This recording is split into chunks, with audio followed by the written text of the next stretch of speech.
Hi friends, வணக்கம். Welcome to trending சமையல். Friends, இன்றைக்கி வீடியோவில் நிறையவே யூஸ்ஃபுல்லான டிப்ஸ் சொல்லியிருக்கேன். வீடியோ ஸ்கிப் பண்ணாமல் பாருங்கள். சேனல் ஃபர்ஸ்ட் டைம் பார்க்குறீங்கன்னா மறக்காமல் சப்ஸ்கிரைப் பண்ணிக்கோங்க. இப்போ வாங்க நம்ம வீடியோக்குள்ளே போகலாம். ஃபஸ்ட்டு டிப் என்ன அப்படின்னு சொல்லிட்டு பார்த்துடலாங்க. பொதுவாக அந்த மாதிரி நம்ம உடைச்ச தேங்காயில் இருந்து அதை துருவி எடுக்கிறதா இருந்தாலும் சரி, அதை கட் பண்ணி எடுக்கிறதா இருந்தாலும் சரி, கொஞ்சம் நமக்கு அதிகமாக டைம் எடுக்கும். அது மட்டும் இல்லாமல் கொஞ்சம் அதிகமான அளவில் நமக்கு தேங்காய் தேவைப்படுது அப்படின்னும் போது கண்டிப்பாக இந்த ஐடியா நீங்கள் ஃபாலோ பண்ணி பாருங்கள். ரொம்ப ரொம்ப குயிக்காக உங்களால் 10 தேங்காய் கூட நிமிஷத்தில் கட் பண்ணி எடுத்துடலாம். உடைச்ச தேங்காயை அந்த மாதிரி குக்கருக்குள்ளே சேர்த்து ஒரு விசில் மட்டும் விட்டு எடுத்துக்கலாங்க. ஒரு விசில் அப்படி இல்லைன்னா 2 விசில் மட்டும் விட்டு எடுத்துக்கோங்க. அதுக்கப்புறம் நம்ம ஸ்டவ் ஆஃப் பண்ணிடலாம். நல்லா அந்த ஏர்லாம் ரிலீஸ் ஆனதுக்கப்புறமா அந்த தேங்காய் வெளியில் எடுத்துடலாம். நிறைய தேங்காய் நீங்கள் சேர்க்குறீங்க அப்படின்னா கொஞ்சம் பெரிய குக்கர் யூஸ் பண்ணிக்கோங்க. அந்த மாதிரி எடுக்கும்போது நமக்கு நிறையவே தேங்காய் அதுக்குள்ளே வைக்க முடியும். ஒரு விசில் இல்லைன்னா 2 விசில் விட்டு எடுத்ததுக்கப்புறமா அதை எடுத்து வெளியில் வச்சுருங்க. ஒரு 2-3 நிமிஷத்துலேயே நல்லா ஆறி வந்துடும். அதுக்கப்புறம் ஒரு கத்தி வச்சு ஒரு 4 பக்கம் அந்த மாதிரி அதை எடுத்து விட்டிங்க அப்படின்னா ரொம்ப ஈஸியாக உங்களுக்கு ஓடோட தனியாக பிரிஞ்சு வந்துடும். அதுக்கப்புறம் நம்ம தேவையான அளவுக்கு நம்ம கட் பண்ணி ஸ்டோர் பண்ணியும் வைக்கலாம். அப்படி இல்லைன்னா உடனே நீங்கள் சமையலுக்கும் யூஸ் பண்ணிக்கலாம். இதே ஐடியா நீங்கள் இட்லி பாத்திரம் யூஸ் பண்ணியும் ட்ரை பண்ணலாங்க. கண்டிப்பாக அது யூஸ்ஃபுல்லாக இருக்கும். ட்ரை பண்ணி பாருங்கள்.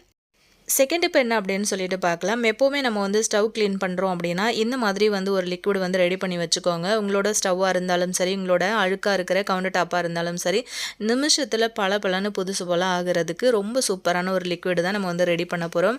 ஆல்ரெடி நான் எப்போவுமே இந்த லிக்விடு தான் ரெடி பண்ணி நான் யூஸ் பண்ணிக்கிட்டு இருக்கேன். ஸோ அதுதான் நான் உங்ககிட்ட ஷேர் பண்ணியிருக்கேன். இந்த மாதிரி உங்கள் வீட்டில் இருக்கிற எந்த ஹேண்ட் வாஷாக இருந்தாலும் அதில் ஒரு 3-4 ட்ராப்ஸ் அளவுக்கு எடுத்துக்கோங்க.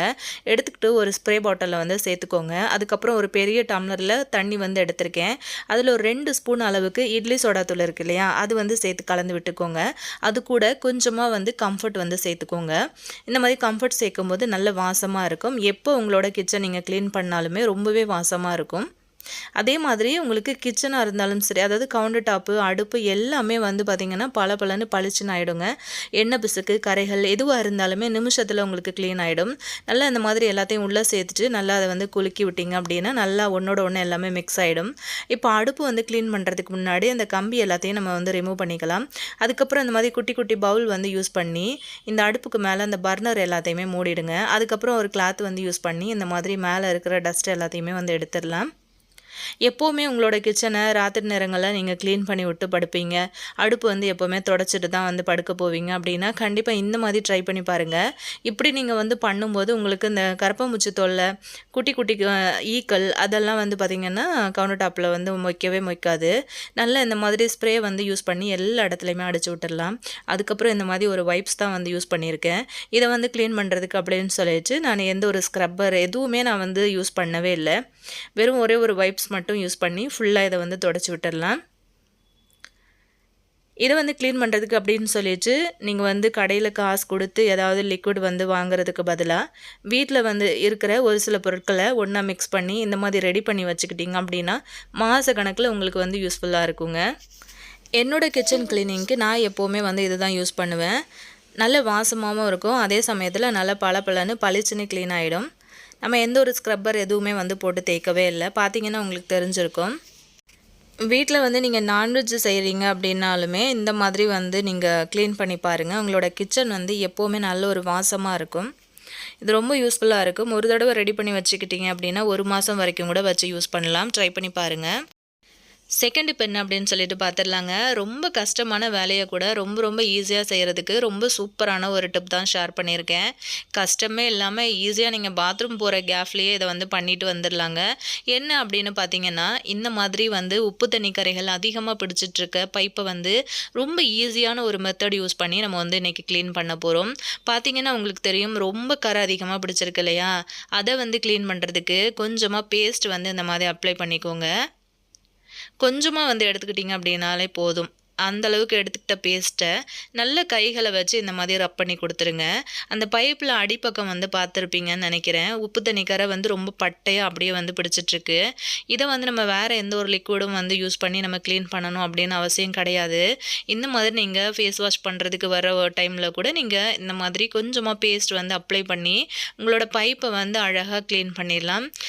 திடீர்னு பார்க்குறவங்க கண்டிப்பாக என்ன புது பைப் எப்போ மாற்றினீங்க அப்படின்னு கூட கேட்பாங்க. வீட்டில் இருக்கிறவங்களே கேட்பாங்க பாருங்கள். கண்டிப்பாக நீங்கள் இதை வந்து ட்ரை பண்ணி பாருங்களேன்.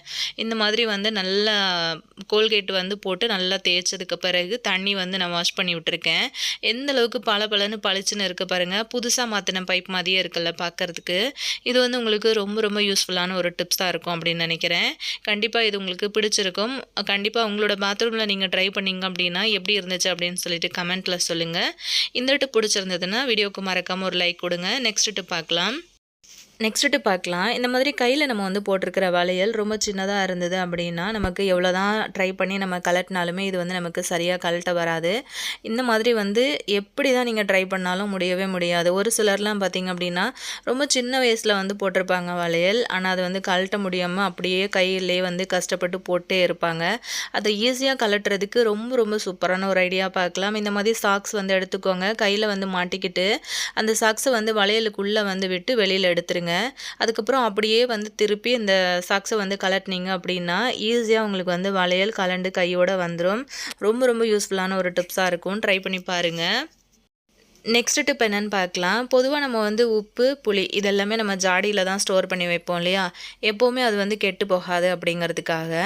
ஆனால் இந்த மாதிரி வந்து ஜாடியில் வைக்கிற புளியிலையும் வந்து பார்த்திங்க அப்படின்னா சமைக்கும்போது டக்குன்னு நம்ம வந்து ஜாடிக்குள்ளே கை விட்டு புளி வந்து தேவைக்கு எடுப்போம். அந்த மாதிரி டைமில் அந்த கைகளில் ஈரம் இருந்துச்சு அப்படின்னா அதை புளியில் பட்டு எல்லா புளியுமே வந்து பார்த்திங்கன்னா ஒரு மாதிரி ஈரத்தன்மையாயிரும். அந்த மாதிரி ஆகாமல் இருக்கிறதுக்கு இந்த மாதிரி உடஞ்ச கொட்டாங்குச்சி பீஸை வந்து உள்ளே போட்டு வைங்க. ஈரத்தை எல்லாமே அதை வந்து அப்சர்வ் பண்ணிக்கும். ட்ரை பண்ணி பாருங்கள். நெக்ஸ்ட் டிப் பார்க்கலாம். எப்போவுமே இஞ்சி பூண்டு பேஸ்ட் அரைக்கிறதுக்காக இந்த மாதிரி இஞ்சி பூண்டெல்லாம் நம்ம ரெடி பண்ணுறோம் அப்படின்னா பூண்டெல்லாம் உரிச்சதுக்கப்புறமா இஞ்சி கட் பண்ணும்போது இந்த ஐடியா யூஸ் பண்ணி பாருங்கள். இந்த மாதிரி கேரட் துருவுற தட்டு வந்து வச்சுருப்போம்ல, அதில் இந்த மாதிரி வந்து ஒரு போர்ஷன் கொடுத்துருப்பாங்க. அந்த இடத்துல வந்து வச்சு இப்படி சீவி விட்டீங்க அப்படின்னா நல்ல பொடியாக உங்களுக்கு வந்து சீவி வந்துடும்.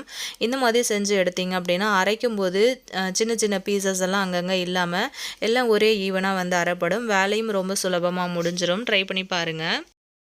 நெக்ஸ்ட் டிப் என்ன அப்படின்னு சொல்லிட்டு பார்க்கலாம். பொதுவாக நம்ம வந்து பூரிக்கு மாவு தேய்க்கணும் அப்படின்னா ரொம்ப கஷ்டப்படுவோம் இல்லையா?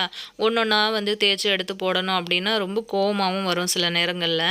அந்த மாதிரி இல்லாமல் ரொம்ப ஈஸியாக வந்து எப்படி ஒரே நேரத்தில் நிறைய பூரிக்கு மாவு வந்து நம்ம கட் பண்ணி எடுக்கிறதுன்னு பார்க்கலாமா? இந்த மாதிரி நல்ல பெரிய சைஸ் உருண்டையாக எடுத்துக்கோங்க. கவுண்டர் டாப்பை நல்லா க்ளீன் பண்ணிவிட்டு நல்ல மெல்லிஸாக மாவை வந்து இந்த மாதிரி தேய்ச்சி போட்டுருங்க. கொஞ்சம் இந்த மாதிரி இருக்கணும். கொஞ்சம் தடிமனாக இருக்கிற மாதிரி பார்த்துக்கோங்க. பூரிக்கு நம்ம எந்த அளவுக்கு தேய்ப்போமோ அந்தளவுக்கு தேய்ச்சிருங்க. அதுக்கப்புறம் இந்த மாதிரி ஒரு டிஃபன் பாக்ஸ் மூடி வந்து யூஸ் பண்ணி இந்த மாதிரி வந்து கட் பண்ணி எடுத்துக்கோங்க. பிடிச்ச சைஸில் சின்ன சைஸாக வேணும் அப்படின்னா இந்த மாதிரி கட் பண்ணிக்கோங்க. கொஞ்சம் பெரிய சைஸாக வேணும் அப்படின்னா டிஃபன் பாக்ஸ் வந்து மூடியை கொஞ்சம் பெரிய சைஸாக எடுத்துக்கோங்க. அதுக்கப்புறம் இந்த மாதிரி எடுத்து நம்ம ஒரு பிளேட்டில் அடுக்கிட்டு ரொம்பவே ஈஸியாக நம்ம வந்து எண்ணெயில் போட்டு பொரிச்சு எடுத்துடலாம். கண்டிப்பாக இது உங்களுக்கு ரொம்ப யூஸ்ஃபுல்லான ஒரு டிப்பாக இருக்கும்னு நினைக்கிறேன். ட்ரை பண்ணி பாருங்கள். இன்றைக்கி வீடியோ உங்களுக்கு ரொம்பவே யூஸ்ஃபுல்லாக இருந்திருக்கும் அப்படின்னு நினைக்கிறேன். வீடியோ பிடிச்சிருந்தது அப்படின்னா மறக்காமல் இந்த வீடியோக்கு ஒரு லைக் கொடுத்துருங்க. அப்படியே உங்கள் ஃப்ரெண்ட்ஸ் அண்ட் ஃபேமிலி மெம்பர்ஸோடையும் ஷேர் பண்ணிக்கோங்க. நாளைக்கு ஒரு இன்ட்ரெஸ்டிங்கான வீடியோவில் நான் உங்களை திரும்ப மீட் பண்ணுறேன் ஃப்ரெண்ட்ஸ். தேங்க்யூ.